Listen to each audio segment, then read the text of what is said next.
When I travel to Japan, I like to collect stamps. Usually I collect eki-stamps, which are train station stamps, commemorative stamps, and goshuin, which are the shrine and temple seals. But on my most recent trip, I wanted to try and collect fukei-in, which are the pictorial postmark stamps. Like eki-stamps, these are a great souvenir for your trip, and it is a little bit difficult to find information on fukei-in in English online. So I wanted to make this video so that I could talk about what is a fukei-in stamp, how can you start collecting them, and I'll also show you all of the stamps. I got 17 on this 2-week trip, and I'll talk about the imagery in each stamp. So let's get into what a fukei-in is. While I was in Japan, I picked up this magazine called Letters, and it actually includes some information about fukei-in in it, which I kind of wish I had in advance. So just as a little taster, this is a variety of the pictorial postmarks that are available at post offices in Japan. And there are different ways that you can collect them, which I'm going to talk about.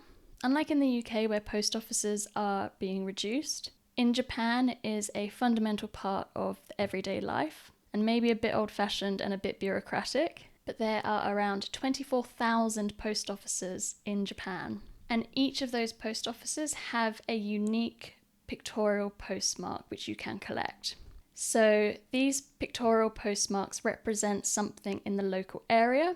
So for example, here at Narita Airport, you can see the terminal building and a plane.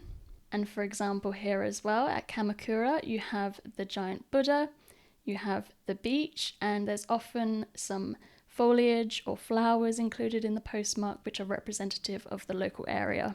Now, when I was doing my research before I went, I did find that some post offices that are close to each other may have the same stamp, but for the most part, post offices have their own unique fukei-in which you can collect. And I do realize that not everyone has sent and received mail in their life now that we're so digital. So a postmark is basically a cancellation. So you buy your postage stamp. So when I say stamps, I'm probably using it quite interchangeably. It might be a little bit confusing. But this postage stamp costs money. So you buy it to send your letter or your postcard or your parcel. And when you put it in the post box or you take it to the post office, they use an ink stamp. A lot of the times these days it's a automated process. But these are hand stamped postmarks. And so you can see that the ink stamp covers a little bit of the postage stamp, which means that if you lifted the postage stamp off the paper by wetting it, you can't use this stamp again and basically cheat the post office out of their money. So while you can collect these fukei-in on post you are actually sending, you can also collect them, and most people collect them to store them as a souvenir. So now let's get into how you can collect these stamps. What you need is a postage stamp with the correct denomination. You can find this out on the Japan Post website. At the time that I collected them, and I think right now it is still 85 yen. And while I have used individual stamps to collect my fukei-in, you can use 2 stamps as long as they add up to the full 85. And you can use stamps that have a higher value, because maybe you prefer those pictures on those stamps, but I just chose to go with the 85 and kept it simple with 1 postage stamp. Next, you need to decide what you're going to have your fukei-in applied to. I used this Traveler's Notebook concertina insert, and I'll give you a sneak peek. So it ended up looking a bit like this. And as demonstrated in this magazine, here is a similar style concertina book where they have the stamp above and the fukei-in below, or some people buy these themed tags or cards, and a lot of people use business card size things so they can put them into card holders like this. As I said, you can get the fukei-in applied to a postcard or a letter that you're actually sending, which is a lovely idea. And some more examples in this magazine is someone has had it applied to their airplane ticket, and you can use them in scrapbooking and in many other ways. So when you have your stamp, you need to apply it to the surface that you want them to apply the fukei-in to. So when I bought these stamps, I put them into this notebook insert where I wanted them, so they were ready to go whenever I encountered a post office. So as you can see, for my first fukei-in at Narita Airport, I used a more traditional stamp. This is just the common stamp that you will find at every post office. But if you want these kinds of designs, which are the special designs, you may need to go to a bigger post office, which is what I did when I went to the post office by Tokyo Station. I found it really useful to go online onto the Japan Post website before I traveled to pick the stamps that I wanted, so I could take a screenshot, have that on my phone just in case, there's the language barrier. However, at the Tokyo Station post office, which is a very big, busy post office, they had all of the special stamps on display, and here are the empty sheets. So they had these on display, and they had a little slip of paper where you could indicate which number corresponding with the stamps that you wanted to get and how many. And I took that to the counter, handed it over, and she gave me these stamps. Now I will link some resources down below and some further information. There is some phrases that you can copy and paste and have ready on your phone, which say, "Please may I have stamps for the fukei-in," or things of that nature. So if, like me, you have limited Japanese, you can feel like you have some confidence when going up to the counter. Also, just to note, the red counter, which is the male counter, that is the one you will always request the fukei-in. So as an example, I had some stamps that I didn't end up using. When I went to the counter, especially after I already had some stamps already done, it made it a lot easier to ask for the fukei-in, because I would hand it over like this, and most of the time I would just say, "Konnichiwa, fukei-in onegai shimasu," and point to the area where I wanted them to place the stamp. So they will take this away. So I would just say, bear in mind when you're choosing what you're going to have your fukei-in applied to. I kept this outside of my traveler's notebook, just like this, so it was very easy to handle. So I wouldn't ask them to stamp anything in like a very heavy book. I would advise you to keep it simple, light, and straightforward. So after handing it over, they would often step away from the counter to get the fukei-in stamp, which is a very impressive stamp. You're not allowed to take pictures or video in the post office, but I found an image online of the fukei-in stamp. There's this nice big ink pad, and usually they will test the stamp on a spare sheet of paper before they apply it here. And in watching the postal staff apply the fukei-in, they are very, very precise. Sometimes they barely grazed the edge of the postage stamp because they want you to have this image very clear. And it seems that collecting fukei-in is taken very seriously and is a very popular thing in Japan. So I was a little bit apprehensive before I started collecting these, but I would say absolutely go for it, it is worth it. Anyway, once they're done applying the stamp, they bring it back to you and they will look for your approval. And so when I received it back, I would just hold it in both hands and say "Arigatou gozaimashita," and that is the end of the interaction. So the only time you have to pay is for the postage stamp. You do not have to buy a stamp at every single post office. Like I said, I bought them in advance, applied them here, and asked for the fukei-in, and it is a service that is completely free. And I think as a hobby or as a souvenir to collect, 85 yen is quite affordable when you're coming from overseas, at least for myself coming from the UK, where the pound is quite strong against the yen. So now I'm going to show you all of the stamps that I collected on this trip, and as I said at the beginning, I managed to collect 17 stamps. So just as an overview, this is how one side of the concertina insert looks, and then on the other side I didn't finish it, but I got some really lovely fukei-in. Now I have scanned all of these, so I will put an overlay up so you can see the detail in every fukei-in. So I landed at Narita Terminal 2, and just to note, so they change the date every day on the stamp, so it is also a great record of when you visited. And just to note, they use the current Japanese year, so I went in 2025, which was Reiwa 7. So you read it backwards, so the 5th of December, Reiwa 7. So the Narita Airport stamp is quite straightforward. You have an image of the terminal building and a plane taking off. The next stamp I received was at the Tokyo Central Post Office, and I love this little squirrel postage stamp. And on this stamp you can see Tokyo Station and the JP Tower. Next, I headed on a day trip to Kamakura, and I decided to travel on the hanging monorail because it's a very special thing to do, at least for me. So on the stamp you have a picture of the Shonan monorail, and it is surrounded by cherry blossom trees. Now the post office that I collected this from was a very small, very local post office, which was near one of the Shonan monorail train stations. So I got a day ticket so I could get on and off the train, and I stopped there specifically just to get this fukei-in stamped. And this one I collected at the Kamakura post office. And on the JP website, this is where I'm getting all the information about what is in the pictorial postmark, because sometimes I can't tell exactly what they are, so it's also very useful.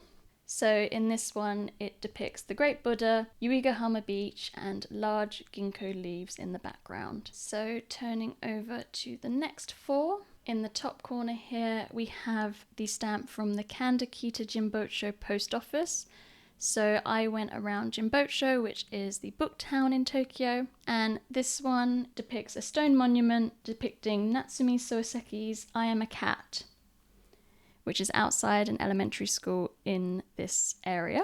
Below that, I went to the Meguro Higashiyama post office, which is in Nakameguro, and it depicts the Saigoyama Park and a waterfall. I didn't go to this park, but just because I was in the area, I wanted to collect this stamp. Over on the top here, we have the Otsuka Station post office. So I stayed in a hotel in Otsuka, which is where the Sakura tram runs. And along the tram line, there are these beautiful roses planted all the way along. And there is also an owl at the top here because Otsuka is next to Ikebukuro. And the word for owl in Japanese is very similar to Ikebukuro. I think it's Fukuro. And then down the bottom here, and we'll talk about this, is the stamp from the Naniwa post office, which is in Osaka, because that is where I travelled to next.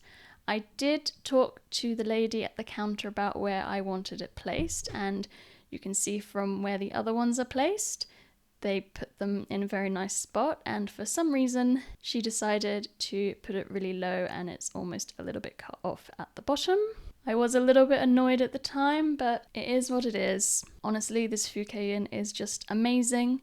As you have seen up until now, they've all been round, but one of the great things about fukei-in is that they can have these amazing shapes. So I went a little bit out of my way to go to this post office because I wanted this shape. So this one features Tsutenkaku Tower, a shogi board and pieces, and the outer frame is adorned with the district flower, the carnation.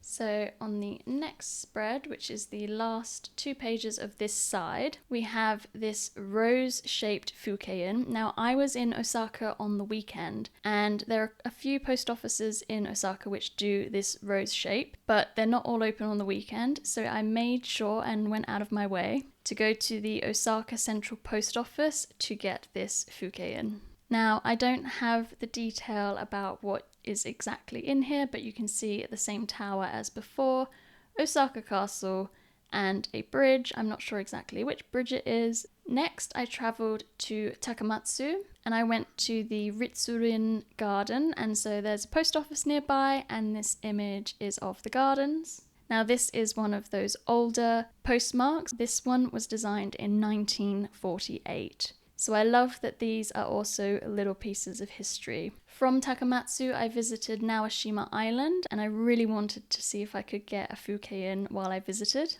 So this one here is from Naoshima Post Office, and it delightfully shows a view from the mountaintop on the east side of the Mitsubishi Metals Naoshima smelting plant. But it also shows you the bridge over the Seto Inland Sea. But that's just how some of these stamps are. They are showing you what is exactly in the area. From Takamatsu, I flew back to Haneda Airport. So at the Haneda Airport post office, I picked up this one, which shows the Tokyo International Terminal Building, an administration building, airplane, and the Sky Arch. So they can sometimes pack in quite a lot into a single postmark. So turning over my concertina notebook, this one here I got at the Yokohama Central Post Office, and it shows the water of Yokohama Bay and the bridge and a little seagull. On my return to Tokyo, I stayed in Asakusa, and at quite a few post offices in this area, they have these lantern-shaped fukei-in, so I knew I had to get some. And this post office, which is the Taito Hanakawado post office, that was quite close to my hotel, and it depicts a painting of a kabuki actor, Sukeroku of Hanakawado, and it also shows a monument to the 9th Ichikawa Danjuro, and I just thought it was a beautiful postmark. On the next spread is the final 3. So up here we have another lantern-shaped fukei-in, and this one is from the Asakusa post office. This one I think is quite close or right next to the metro, so very convenient if you're visiting the area. And it shows Tokyo Skytree, the Sensoji Temple, Kaminari Mon Gate, and also these cherries, which I would call a gooseberry, but I'm not sure what they're called in Japanese. So the second to last one that I got was from the Shibuya post office, and this one has the Tokyo Metropolitan Government Building in the middle. You have the Hachiko statue next to it, and this is a reason why I wanted to get this one. It also shows you the iris, which is the flower of Shibuya Ward, and it shows you Mount Fuji as can be seen from the upper floor viewing deck of the Tokyo Metropolitan Government Building, which I have been up to on a previous trip. And then my final postmark that I picked up, so I flew into Terminal 2 at Narita Airport, but I was flying out of Terminal 1, and the stamp is different. So it shows the Terminal 1 building and a plane taking off. So on arrival, you have Terminal 2, and on departure, Terminal 1. So the planes are taking off in different directions. For my supporters on Ko-fi, I will have a Google Map set up with all of these pinned, and they also include the link to the Japan Post website, which has the information about the post office, when the stamp was made, and what is depicted in them. I will definitely be collecting fukei-in again on my next trip to Japan. I think it is such a fantastic and personal souvenir. As you have just seen, you have gone through my entire 2-week itinerary, and I have very fond memories that come from collecting these fukei-in pictorial postmarks. I don't claim to be an expert on this, but if you do have any questions about starting to collect fukei-in on your travels to Japan, please just let me know in the comments. And if you've enjoyed this video, please consider subscribing. I have other videos up on the channel about collecting eki-stamps, goshuin, and book stamps, which is another stamp I discovered on this trip. So thank you so much for joining me, and I look forward to seeing you again very soon.